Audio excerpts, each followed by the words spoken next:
তুমি মানে কি কেউ উদ্দেশ্য নেই এখানে আসিল?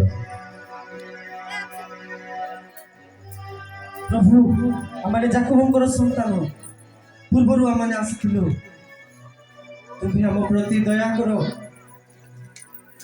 आमानकु खाद्य तुमे देइथिलो पुणी प्रभु तुमे कहिथिलो तुमर से भाई को लेके आसीबा एही देखो ये हमर भाई कौन ये तुम भाई?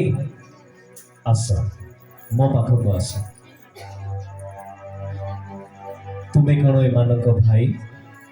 हाँ प्रभु तुम्हें जानिल मो किए? नहीं प्रभु तुम ना कौन बिन्यामिन? हाँ प्रभु मु जोसेफ। भाई जोसेफ हाँ मु से ही जोसेफ। मु तुमर भाई आउ एमाने मध्य मोहर भाई।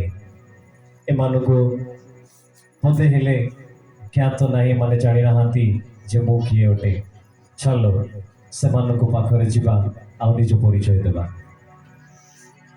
हाँ भाई हाँ भाई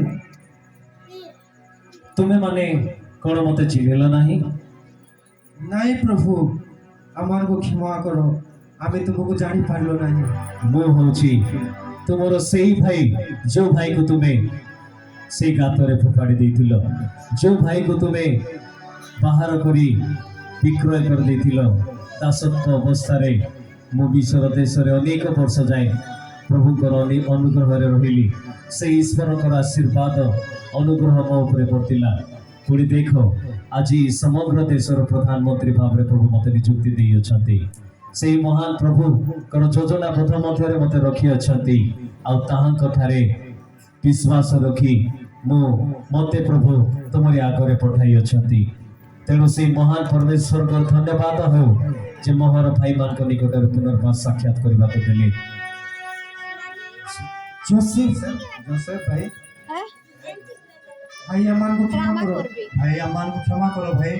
नहीं नहीं तुमर कौनसी भूल नहीं। यह ईश्वर कर योजना ईश्वर कर योजना पथ मध्य रही आमे जे तुम ठारू अग्रसर हेई तुम निमंते आम परिवार निमंते पुणी आम पिता जाकुबंक निमंते प्रस्तुत रहिबा सहित समग्र देश रे खाद्य संचय करबा पई एही देशर अधिकार मते देई अछंती।